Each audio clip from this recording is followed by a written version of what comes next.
नमस्कार दोस्तों, स्वागत है आपका मेरे यूट्यूब चैनल 10 to 12 में। साथियों, आज की इस वीडियो में हम लोग आरआरबी एनटीपीसी के लिए जीके जीएस के इम्पोर्टेंट प्रश्नों को देखने वाले हैं, जो आपके एग्जाम 2024-25 के लिए काफ़ी महत्वपूर्ण रहेंगे। साथियों, इस वीडियो में हम लोग सोशल साइंस जैसे कि पॉलिटिकल, हिस्ट्री, ज्योग्राफी, इकोनॉमिक्स के प्रश्न, साथ ही साथ साथियों आपके आरआरबी के एग्जाम में अर्थात रेलवे के एग्जाम में साइंस के क्वेश्चन का वेटेज अधिक देखने को मिलता है, तो हम लोग साइंस को भी कवर करेंगे। इस वीडियो में सबसे पहले हम लोग टॉपिक वाइज प्रश्नों को देखेंगे। उसके अलावा साथियों वीडियो के अंत में कुछ प्रैक्टिस के क्वेश्चन को लाएंगे, जो आपके प्रीवियस ईयर के क्वेश्चन रहेंगे। तो साथियों आप लोग वीडियो पर कंटिन्यू बने रहेंगे, साथ ही साथ इम्पोर्टेंट प्रश्नों का नोट भी बनाते चलेंगे। यदि साथियों किसी कारणवश यदि आप नोट नहीं बना पा रहे हैं, तो इन सारे पीडीएफ को आप बिल्कुल फ्री में पा सकते हैं। उसके लिए टेलीग्राम में जुड़ जाइए, हमारे टेलीग्राम का लिंक आपको डिस्क्रिप्शन में दिया गया है। तो साथियों बिना समय गवाए चलेंगे आज की प्रश्नों की ओर। उससे पहले साथियों, वीडियो को आपने अभी तक लाइक नहीं किया है तो वीडियो को लाइक जरूर कर दीजिएगा। प्रश्न संख्या 1 के रूप में आपसे पूछा गया साथियों, मानव रक्त का पीएच मान कितना होता है?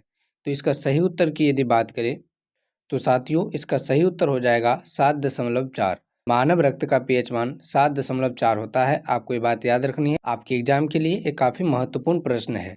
तो साथियों अब हम लोग पीएच से संबंधित जितने भी प्रश्न पूछे जाते हैं आपके एग्जाम में, उन सब प्रश्नों को कवर करने वाले हैं। चलिए देख लेते हैं इनके प्रश्नों को। सबसे पहले आपने जाना साथियों कि प्रश्न किस प्रकार से पूछे जा सकते हैं।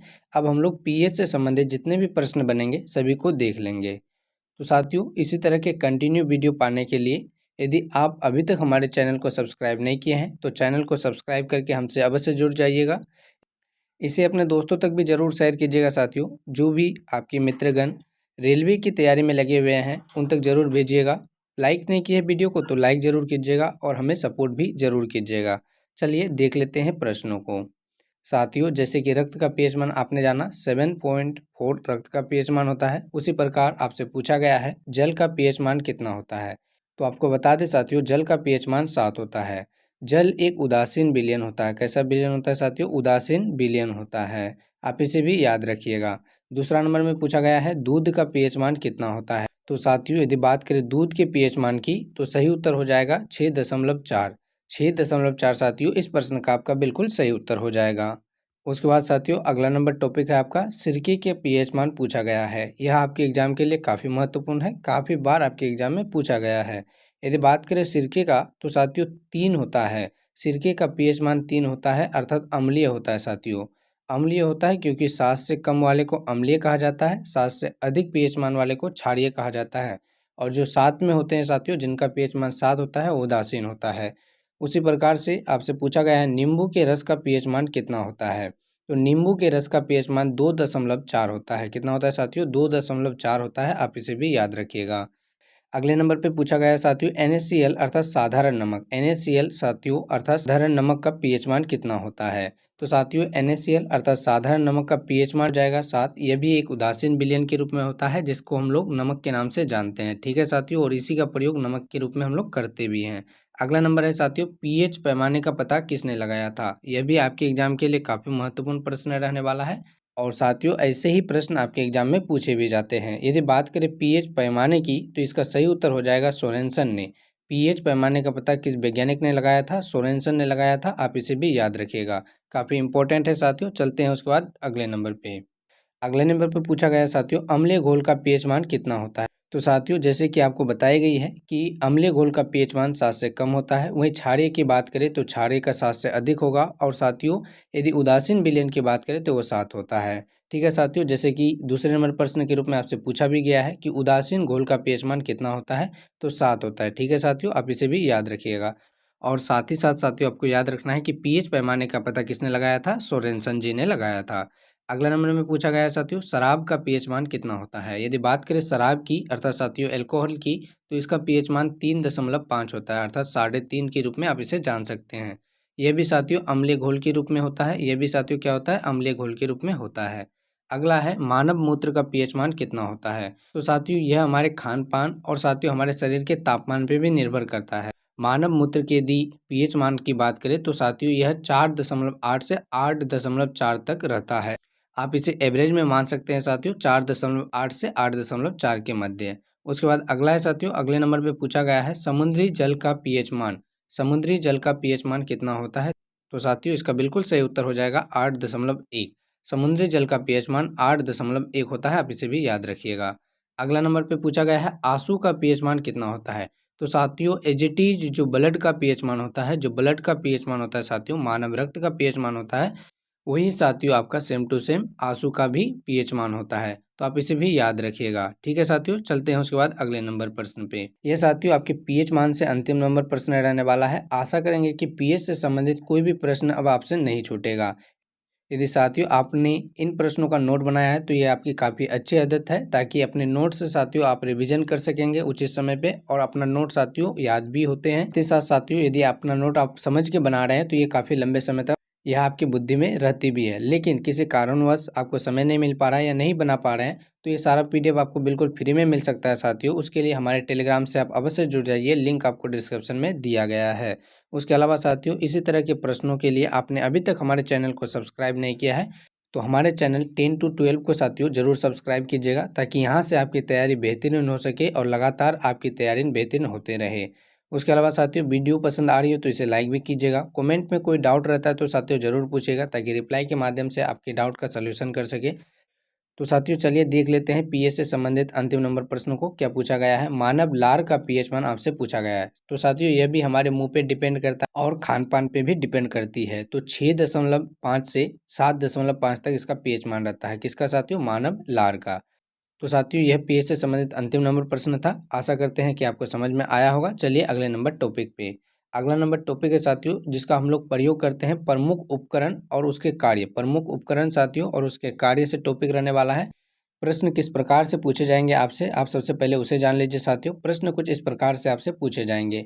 बैरोमीटर का प्रयोग, यहाँ एक यंत्र है साथियों और उसका प्रयोग किसके मापन में किया जाता है? इस प्रकार से आपके एग्जाम में आपको प्रश्न पूछा जाएगा। और साथियों आपको ऑप्शन में देखने को मिलेगा वायुमंडलीय दाब के माप का। तो साथियों बैरोमीटर का प्रयोग किसमें किया जाता है? वायुमंडलीय दाब के मापन में किया जाता है, आप इसे याद रखिएगा। चलिए देख लेते हैं इससे संबंधित जितने भी प्रश्न आपके एग्जाम में पूछे जाते हैं सभी प्रश्नों को। टॉपिक रहने वाला है साथियों प्रमुख उपकरण और उसके कार्य। क्या रहने वाला है साथियों? प्रमुख उपकरण और उसके कार्य। पहले नंबर पर दिया गया है साथियों स्टेथोस्कोप का प्रयोग किया जाता है। किसमें किया जाता है? तो साथियों हृदय और फेफड़ों की गति को सुनने में स्टेथोस्कोप का प्रयोग किया जाता है। वही साथियों अगला नंबर है कार्डियोग्राफ का उपयोग किसमें किया जाता है? हृदय की गति के जांच के लिए साथियों कार्डियोग्राफ का प्रयोग किया जाता है, आप इसे भी याद रखिएगा। आपके एग्जाम में ऐसे प्रश्न पूछे जाते हैं। अगला नंबर में पूछा गया है साथियों हाइड्रोमीटर का प्रयोग किया जाता है। हाइड्रोमीटर का प्रयोग किसमें किया जाता है? तो साथियों द्रव की अपेक्षित घनत्व के मापन के लिए हम लोग हाइड्रोमीटर का प्रयोग करते हैं, आप इसे भी याद रखिएगा। अगला नंबर है साथियों मैनोमीटर का प्रयोग किया जाता है। किसमें किया जाता है साथियों? तो पौधों की जड़ों के बीच की दाब को मापने के लिए, पौधों की जड़ों के दाब को मापने के लिए साथियों हम लोग मैनोमीटर का प्रयोग करते हैं, आप इसे भी याद रखिएगा। अगला है साथियों रेन गेज का प्रयोग किया जाता है। तो जैसे ही इसके नाम से ही स्पष्ट होता है साथियों रेन अर्थात वर्षा, रेन अर्थात वर्षा। रेन गेज का प्रयोग जो किया जाएगा साथियों वर्षा के मापक के रूप में किया जाएगा। तो आशा करते हैं कि यह बड़ी आसानी से आपको समझ में आया होगा। साथियों वीडियो पसंद आ रही होगी तो वीडियो को लाइक जरूर कीजिएगा। कमेंट में यदि कोई डाउट रहता है तो साथियों उसे जरूर पूछेगा, और अपने दोस्तों तक भी वीडियो को जरूर शेयर कीजिए ताकि उनका भी भलाई हो सके और वही भी साथियों अपने एग्जाम में बेहतरीन प्रदर्शन कर सके, साथ ही साथ अच्छे अंकों के साथ साथियों अपना एग्जाम को पास कर सके और अपना जॉब पा सके। अगला है साथियों रिक्टर स्केल का प्रयोग किया जाता है। रिक्टर स्केल का प्रयोग किया जाता है। किसमें किया जाता है साथियों? तो भूकंप की तीव्रता के जांच के लिए, भूकंप की तीव्रता के जांच के लिए हम लोग रिक्टर स्केल का प्रयोग करते हैं। काफी बार पूछा गया है आपके एग्जाम में साथियों, यह आपके एग्जाम के लिए काफी इंपॉर्टेंट रहने वाला है। अगला है साथियों फैदोमीटर का प्रयोग किया जाता है। फैदोमीटर का प्रयोग किया जाता है। किसमें किया जाता है? तो समुद्र की गहराई के मापन के लिए फैदोमीटर का प्रयोग किया जाता है। समुद्र की गहराई के मापन के लिए किसका प्रयोग किया जाता है साथियों? फैदोमीटर, आप याद रखिएगा। अगला है एनीमोमीटर का प्रयोग किया जाता है। एनीमोमीटर का प्रयोग किया जाता है। किसमें किया जाता है? तो हवा की शक्ति तथा गति के मापन के लिए हम लोग एनीमोमीटर का प्रयोग करते हैं। किसका प्रयोग करते हैं साथियों? एनीमोमीटर का प्रयोग करते हैं। अगला है साथियों हाइड्रोमीटर का प्रयोग किया जाता है। हाइड्रोमीटर का प्रयोग किसमें किया जाता है? तो साथियों आपको बता दें वायुमंडल की आर्द्रता के जांच के लिए अर्थात मापन के लिए साथियों हाइड्रोमीटर का प्रयोग किया जाता है।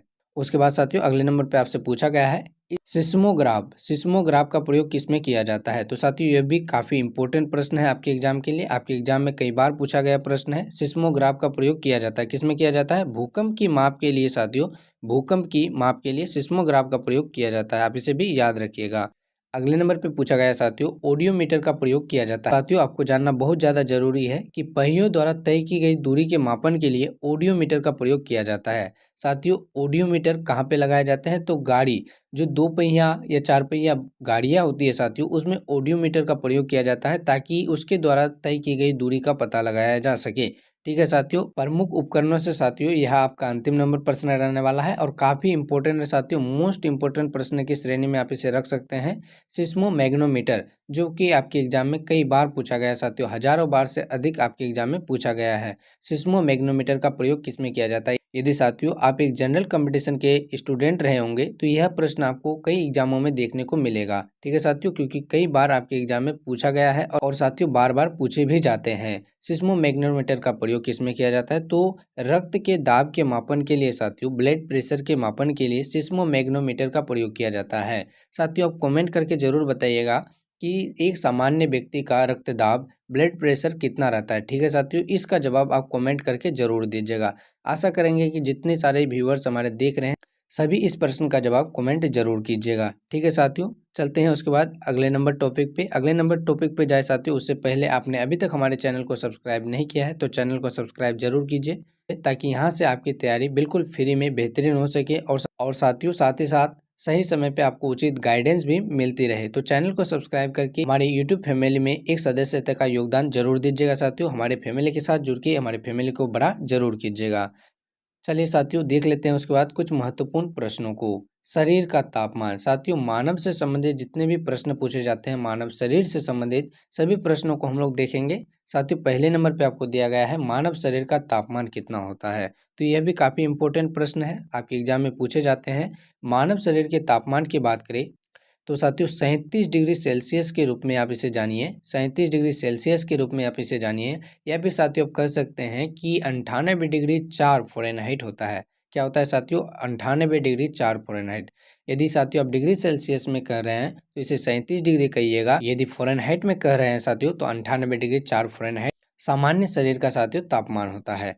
तो साथियों आशा करेंगे कि यह चीज़ आपको समझ में आई होगी। चलिए देख लेते हैं इससे संबंधित महत्वपूर्ण प्रश्नों को। आप साथियों वीडियो पर कंटिन्यू बने रहेंगे, यह महत्वपूर्ण टॉपिक रहने वाला है और वीडियो के इस टॉपिक से साथियों आपके एग्जाम में बहुत अधिक प्रश्न आपको देखने को मिलेंगे। जैसे कि प्रश्न देख के आप समझ भी सकते हैं। साथियों प्रश्न संख्या 1 देखने के बाद प्रश्न संख्या 2 आप देख सकते हैं। वयस्क व्यक्तियों में अस्थियों की संख्या अर्थात बोन्स की संख्या साथियों, हड्डियों की संख्या कितनी होती है? 206 होती है। वही बात करें एक शिशु की तो साथियों उनकी संख्या 300 होती है। उनमें साथियों हड्डियों की संख्या कितनी होती है? 300 होती है। और साथियों एक नवजात बालक की हड्डियों की संख्या कितनी होती है? 270 होती है। इसे आप अच्छे से समझ लें साथियों, क्योंकि जब बच्चा शिशु अवस्था में रहता है अर्थात काफ़ी छोटा रहता है तो उनकी हड्डियों में जॉइंट नहीं होता है साथियों, इसलिए हड्डी अलग अलग बिखरे होते हैं, तब उनकी हड्डियों की संख्या 300 होती है। वही थोड़े बड़े हो जाने के बाद साथियों उनकी हड्डियों में जोड़ आना शुरू हो जाता है, तो जोड़ के 270 हो जाते हैं और अंततः साथियों 206 होते हैं सभी हड्डियों के जुड़ जाने के बाद। अंततः साथियों कितने होते हैं? 206 होते हैं सभी हड्डियों के जुड़ने के बाद। तो इस प्रकार से साथियों आप तीनों ही याद रखेंगे, सबसे छोटी उम्र में 300, फिर 270 और साथियों अंतिम समय तक जो रहता है 206 के रूप में बना रहता है। तीसरा नंबर प्रश्न है साथियों, खोपड़ी में अस्थियों की संख्या कितनी होती है? तो साथियों खोपड़ी में 28 हड्डियां होती है। कितनी हड्डियां होती है साथियों? 28 हड्डियां होती है, आप इसे भी याद रखेंगे। चौथा नंबर में साथियों कशेरुकाओं की संख्या कितनी होती है साथियों? 33 होती है, आप इसे भी याद रखिएगा। कितनी होती है साथियों? 33 होती है। पांचवें नंबर में आपसे पूछा गया है पसलियों की संख्या कितनी होती है? पसलियों की संख्या कितनी होती है? तो साथियों सही उत्तर हो जाएगा 24। पसलियों की संख्या कितनी होती है साथियों? 24 होती है। कभी कभी आपको 12 जोड़ी भी देखने को मिल सकता है। ठीक है साथियों, तो आप दोनों ही ध्यान में रखेंगे। ऑप्शंस के अकॉर्डिंग 12 जोड़ी रहे या 24 रहे, आपको साथियों सही उत्तर का जवाब देना है। उसके बाद साथियों छठे नंबर में आपसे पूछा गया है गर्दन में कशेरुकाओं की संख्या कितनी होती है? तो इसका सही उत्तर हो जाएगा साथियों 7 अर्थात 7 होती है। सातवें नंबर में पूछा गया है लाल रक्त कणिकाओं अर्थात साथियों आरबीसी रेड ब्लड कार्पल्स की जीवन काल कितनी होती है साथियों? 120 दिनों का होता है। यह भी प्रश्न आपके एग्जाम में कई बार पूछा गया है, इंपॉर्टेंट प्रश्न है साथियों। आरबीसी का जीवन काल कितने दिनों का होता है? तो 120 दिनों का होता है। लाल रक्त कणिकाएं अगला है साथियों, श्वेत रक्त कणिकाओं की आयु अर्थात जीवन काल साथियों कितना दिन होता है? तो ये काफी कम समय के लिए होता है, 1 से 3 दिन। अधिकतर ऑप्शन में साथियों आपको मिलेगा 2 से 5 दिन। 2 से 5 दिन रहे या साथियों 1 से 3 दिन रहे, इसी के एवरेज में रहेगा साथियों, आप इसे ही सही करके आइएगा और साथियों अच्छे से समझ के आप इसे ही याद कीजिएगा। आशा करते हैं साथियों समझ में आया होगा। चलिए 9 नंबर को देख लेते हैं। 9 नंबर में पूछा गया साथियों, श्वसन की गति क्या रहती है? श्वसन की गति क्या रहती है? तो साथियों 16 बार प्रति मिनट। हम लोग लगभग 16 से 17 बार साथियों 16 से 17 बार एक सामान्य व्यक्ति 1 मिनट में श्वसन करता है, अर्थात सांस लेता है तथा छोड़ता है। 10वें नंबर प्रश्न में पूछा गया साथियों, हृदय की गति क्या होती है? तो 72 बार प्रति मिनट, अर्थात साथियों 1 मिनट में 72 बार धड़कता है। इसे आप जानते भी होंगे। अगला है साथियों, दांत का सूत्र क्या होता है? तो आप इसे भी याद रखिएगा। खैर ये प्रश्न उतना नहीं पूछा जाता है आपके एग्जाम में, लेकिन आप कॉम्पिटिटिव स्टूडेंट के छात्र हैं तो साथियों कोई भी रिस्क ना ले, क्योंकि यहाँ पे 0.00 पॉइंट से भी कट ऑफ ऊपर निकल जाता है और बच्चों के साथियों जॉब हाथों से निकल जाती है। तो आप इसे याद रखेंगे कि दांत का जो सूत्र रहता है साथियों 2:1:2:3 के रूप में होती है। ठीक है साथियों, आशा करते हैं कि ये चीज़ भी आपको समझ में आया होगा। 12 नंबर में है साथियों रक्तदाब। रक्तदाब कितना होता है साथियों? तो साथियों 120/80 होती है। रक्तदाब कितना होता है? 120/80 होता है ब्लड प्रेशर। साथियों कमेंट करके ज़रूर बताइएगा कि ब्लड प्रेशर को किससे मापा जाता है। यदि वीडियो को आपने गौरपूर्वक देखा होगा तो इस प्रश्न का जरूर जवाब दे पाएंगे, क्योंकि साथियों प्रमुख उपकरणों के टॉपिक में हमने इसकी चर्चा की है। रक्तदाब को किससे मापा जाता है इसकी चर्चा की है। यदि साथियों वीडियो को आपने अच्छे से देखा होगा, पढ़ा होगा और साथियों नोट बनाते चल रहे होंगे तो इस प्रश्न का जवाब जरूर दे पाइएगा। कमेंट करने का प्रयास जरूर कीजिएगा। 13 नंबर प्रश्न में पूछा गया साथियों, मस्तिष्क का भार कितना होता है? तो 1380 ग्राम, लगभग साथियों 1380 ग्राम होते हैं। 14 नंबर में पूछा गया है, महिलाओं के मस्तिष्क का भार कितना होता है? तो साथियों थोड़ा सा कम होता है, 1250 ग्राम। ठीक है साथियों, चलेंगे उसके बाद अगले नंबर में, गुणसूत्रों की संख्या कितनी होती है? मोस्ट इंपॉर्टेंट प्रश्न है साथियों, आपके एग्जाम में कई बार पूछा गया है और पूछे जाने की बहुत अधिक संभावना भी है। गुणसूत्रों की संख्या 46 होती है, अर्थात 23 जोड़े के रूप में। ठीक है साथियों, आप इसे भी याद रखिएगा। और साथियों उसके बाद अगला नंबर में पूछा गया है, जीन्स की संख्या कितनी होती है, जिसे आनुवंशिकता का वाहक के रूप में हम लोग जानते हैं। ठीक है साथियों, जीन्स को आनुवंशिकता का वाहक कहते हैं। इनकी संख्या लगभग 97 अरब से भी अधिक होती है। ठीक है साथियों, अगले नंबर में है प्रश्न संख्या 17 के रूप में, शरीर में एमिनो अम्ल की संख्या, शरीर में एमिनो अम्ल की संख्या कितनी होती है? तो साथियों 22 होती है। एमिनो अम्ल की संख्या कितनी होती है? 22 होती है। 18 नंबर में पूछा गया साथियों, शरीर में तत्वों की संख्या कितनी है? तो साथियों 24 है। तत्वों की संख्या कितनी है? 24 है। 19वां नंबर देख सकते हैं साथियों, चेहरे में अस्थियों की संख्या 14 होती है साथियों, अर्थात 14 होती है। 20वां नंबर प्रश्न है, छोटी आंत की लंबाई कितनी होती है? तो साथियों लगभग 22 फीट होता है। कितना फीट साथियों? 22 फीट। 21वां नंबर प्रश्न में साथियों पूछा गया है, हथेली की अस्थियों की संख्या, हथेली में साथियों अस्थियों की संख्या कितनी होती है? तो इसका भी सही उत्तर हो जाएगा 14। पंजे की अस्थियों की संख्या कितनी होती है साथियों? तो इसका सही उत्तर हो जाएगा 5, अर्थात 5 होती है। अगला नंबर देख लीजिए, अगला नंबर देख सकते हैं प्रश्न संख्या 23 के रूप में, शरीर में पानी की मात्रा कितनी होती है? साथियों इन प्रश्नों को देखने के बाद हम लोग पीवाईक्यू के कुछ इंपॉर्टेंट प्रश्नों को देखेंगे, जो कि आपके एग्जाम में कई बार पूछे जाते हैं, बार बार पूछे जाते हैं। ठीक है, तो आप वीडियो पर कंटिन्यू बने रहेंगे। वीडियो को अभी तक लाइक नहीं किए तो साथियों लाइक जरूर कीजिएगा, इसे अपने दोस्तों तक भी शेयर जरूर कीजिएगा। 23वें नंबर में आपसे पूछा गया साथियों, शरीर में पानी की मात्रा कितनी होती है? तो लगभग 22 लीटर साथियों हमारे शरीर में पानी की मात्रा होती है। ठीक है साथियों, उसके बाद 24वां नंबर है, हृदय की दो धड़कनों के बीच का समय कितना होता है? तो 0.8 सेकेंड, 0.8 सेकेंड साथियों इसका सही उत्तर हो जाएगा। 25वां नंबर देख सकते हैं, 25वें नंबर में आपसे पूछा गया है, एक श्वसन में खींची गई वायु की मात्रा कितनी होती है? तो साथियों 500 मिमी के एवरेज में होती है, तो आप इसे भी याद रखिएगा। 26वें नंबर में पूछा गया साथियों, सुनने की क्षमता कितनी होती है? तो सही उत्तर हो जाएगा 20 से 220 की डेसिबल के मध्य होती है। सुनने की क्षमता किस में होती है साथियों? डेसिबल में मापी जाती है सुनने को। ठीक है साथियों, 20 हर्ट्ज से 220 के मध्य होती है। कुल दांत कितने होते हैं साथियों? तो 22 होते हैं। दुधिया दांत की बात करें तो ये 20 होती है, जो हमारे 8 वर्ष की उम्र तक टूट जाते हैं। ठीक है साथ, चलेंगे उसके बाद अगले नंबर क्वेश्चन की ओर। 29वां नंबर में पूछा गया साथियों, अक्ल दांत कितने वर्ष में निकलने आरंभ होते हैं? तो 17 से 25 वर्ष के मध्य। 30वां नंबर में पूछा गया साथियों, रक्त का पीएच मान, तो साथियों इसकी चर्चा हमने पहले भी कर चुकी है, 7.4 होता है रक्त का पीएच मान, जो कि एक क्षारीय विलयन के रूप में होता है। ठीक है साथियों, चलेंगे उसके बाद अगले नंबर पे। अगला नंबर है साथियों 31 नंबर प्रश्न के रूप में, जिसमें पूछा गया है हृदय का भार अर्थात साथियों हार्ट का वजन क्या होता है। तो 300 ग्राम के लगभग होता है साथियों, 300 ग्राम हमारे हार्ट का वजन होता है। और इसकी आकृति पूछी जाती है साथियों, तो इसकी आकृति शंकुआकार होती है। कैसी होती है? शंकुआकार होती है। 32वां नंबर में पूछा गया साथियों महिलाओं के हृदय का भार कितना होता है। तो 250 ग्राम होता है। 33 नंबर में पूछा गया साथियों रक्त संचार में लगने वाला समय। तो साथियों 22 सेकेंड बिल्कुल सही उत्तर हो जाएगा। आज का आपका अंतिम नंबर प्रश्न रहने वाला है। उसके बाद हम लोग प्रीवियस ईयर के कुछ इंपॉर्टेंट प्रश्नों को देखेंगे। साथियों अंतिम नंबर प्रश्न के रूप में क्या पूछा गया है, शरीर में रक्त की मात्रा कितनी होती है। तो साथियों आप जान लीजिए 5 से 6 लीटर होती है, या कुल शरीर के वजन का 7% होती है। कितना प्रतिशत होती है साथियों? 7% होती है। 35 नंबर में क्या पूछा गया है, शरीर में पानी की मात्रा। तो साथियों 70% होता है। कितना प्रतिशत होता है? 70%। तो वही लीटर की बात करें तो लगभग 22 लीटर। एक सामान्य व्यक्ति की बात हो रही है। ठीक है साथियों, चलते हैं देख लेते हैं कुछ प्रीवियस ईयर के प्रश्नों को, जो कि आपके एग्जाम में काफ़ी महत्वपूर्ण रहेंगे साथियों। आप इसे अच्छे से नोट जरूर कीजिएगा, और हमारे द्वारा बार बार बताई जा रही है साथियों, यदि आप नोट नहीं कर पा रहे हैं, किसी वजह से साथियों आप इसे कर पाने में सक्षम नहीं है, तो साथियों इन सारे टॉपिक वाइज प्रश्नों और साथियों PYQ का प्रश्न जो भी PDF में उपलब्ध है साथियों, सभी कुछ आपको फ्री में दिया जाएगा। उसके लिए डिस्क्रिप्शन में दिए गए लिंक पर क्लिक करके हमारे टेलीग्राम चैनल से अवश्य जुड़ जाइए। और साथियों इसी तरह की तैयारी को बेस्ट करने के लिए आपने अभी तक हमारे चैनल को सब्सक्राइब नहीं किया है, तो साथियों चैनल को सब्सक्राइब जरूर कीजिए। वीडियो को लाइक नहीं किए हैं तो वीडियो को भी लाइक जरूर कीजिए। चलिए देख लेते हैं कुछ इंपॉर्टेंट प्रीवियस ईयर के प्रश्नों को, जो कि आपके एग्जाम में पूछे जाते हैं। प्रश्न संख्या 1 के रूप में आपसे पूछा गया साथियों टमाटर सॉस में पाया जाता है, क्या पाया जाता है। तो एसिटिक अम्ल पाया जाता है। ठीक है साथियों, अगले नंबर में पूछा गया है बायोलॉजी के जन्मदाता के रूप में किसे जाना जाता है। तो साथियों अरस्तु को जाना जाता है। जीव विज्ञान के जनक के रूप में किसे जाना जाता है साथियों। तो अरस्तु को जाना जाता है, आप इसे भी याद रखेंगे। अगला नंबर क्वेश्चन है साथियों किस पौधे का फल भूमि के नीचे पाया जाता है। तो सही उत्तर हो जाएगा मूंगफली। मूंगफली का जो फल होता है साथियों भूमि के नीचे पाया जाता है। चलेंगे उसके बाद अगले नंबर में। अगला नंबर है साथियों कोशिकाओं को एक निश्चित रूप कौन देता है।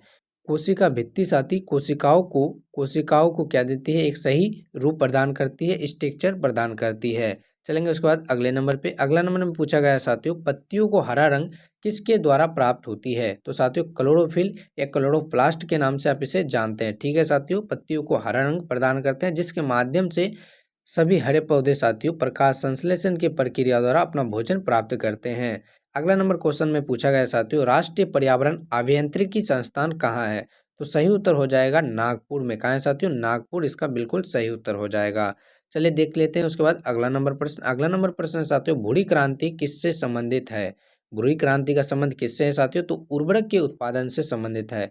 भूरी क्रांति का संबंध आपके उर्वरक उत्पादन से है, आप इसे भी याद रखिएगा।